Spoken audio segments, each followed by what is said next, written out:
Kemudian hari Senin apakah akan dilakukan upaya paksa? Nanti lihat saja di hari Senin ya, kita tunggu apakah sudah cukup kecukupan alat buktinya dan lain-lainnya, tinggal kita tunggu. Kemudian terima kasih rekan-rekan atas pertanyaannya, walaupun 3 orang ini tapi 1, 2, 3, 4, 5, 6, 7, 8, 9, 11 pertanyaan. Ternyata masih, biarpun sudah malam, ini rekan-rekan masih semangat untuk bertanya.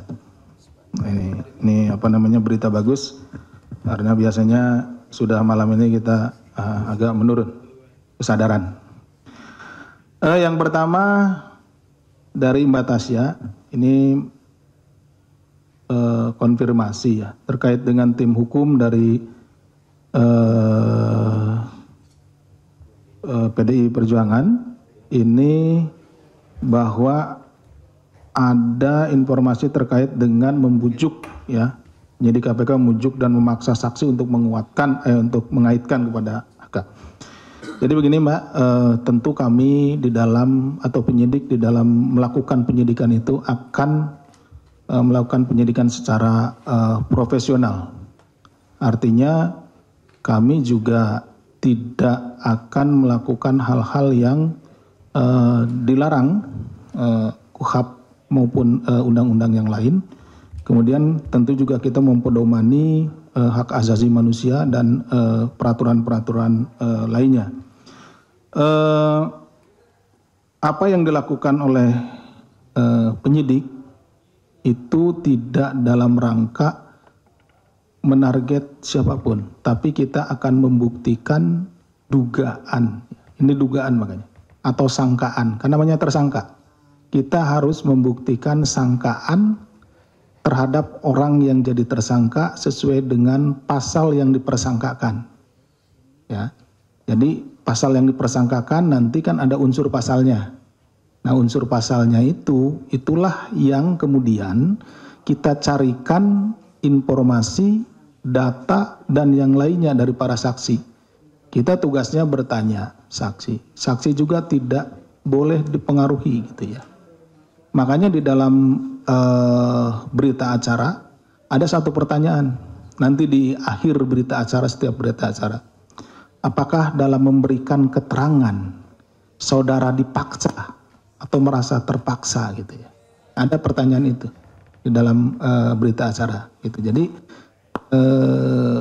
saksi itu harus bebas dari tekanan memberikan keterangan. Kenapa? Karena kalau saksi yang dipaksa di penyidikan nanti pada saat di persidangan dia kemungkinan besar bisa mencabut keterangannya dan lain-lain gitu.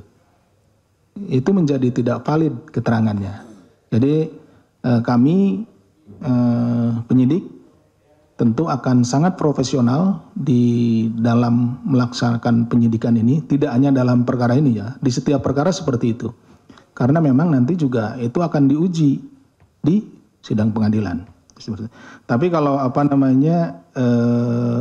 pendapat dan lain-lain, ya kami juga tidak dalam kapasitas untuk mengomentarinya gitu. Ya nanti lihat saja di di persidangan seperti itu. Kemudian untuk hari Senin, apakah sudah ada konfirmasi? Sejauh ini kalau ke kami belum ada mungkin, tapi ke penyidiknya biasanya diinfokan gitu. Tapi sejauh ini belum ada informasi.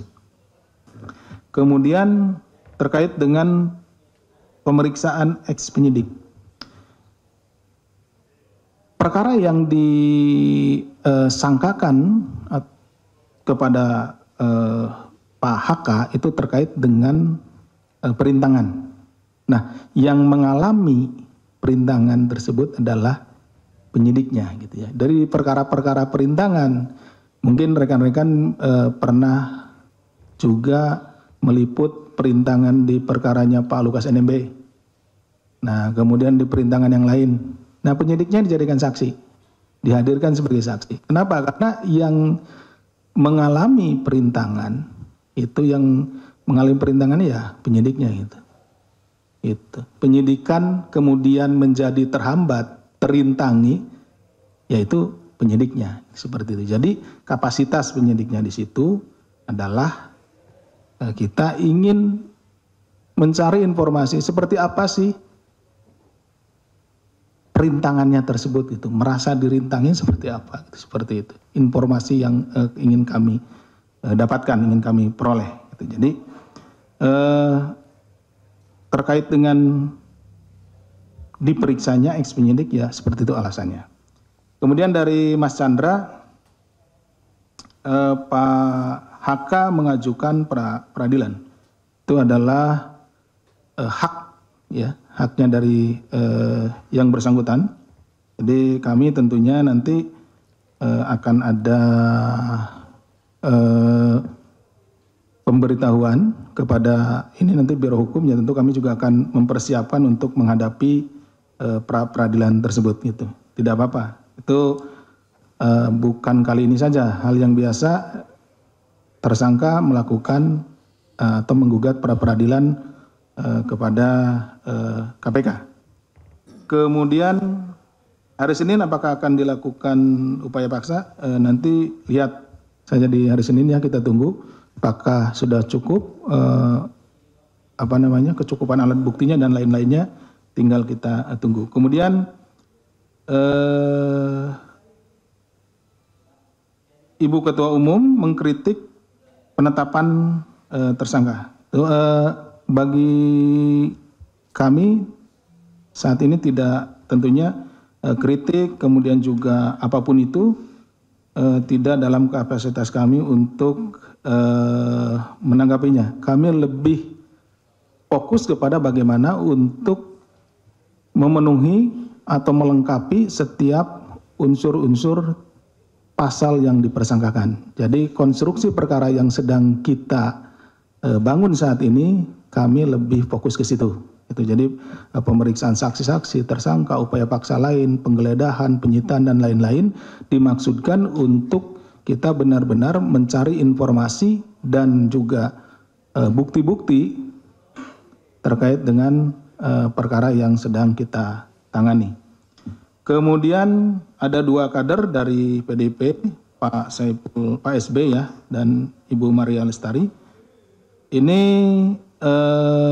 tidak hadir, kemudian perintah ketidakhadiran saksi itu biasanya dikonfirmasi melalui surat, itu, ya.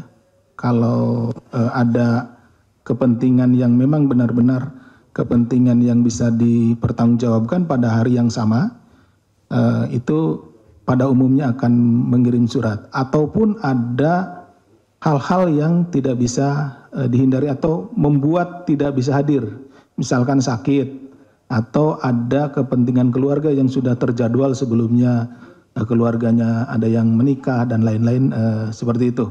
Nah, itu dikonfirmasi dengan pengiriman surat kepada kami biasanya. Nah, nanti kami akan melakukan pemanggilan ulang, penjadwalan ulang gitu. Kami konfirmasi kepada yang bersangkutan kapan yang bersangkutan bisa hadir, dan kita biasanya akan memanggil di tanggal sesuai dengan kesepakatan yang disampaikan oleh yang bersangkutan. Kemudian apakah sudah dipanggil kembali gitu, ya? Ini nanti kami coba cek untuk pemanggilannya.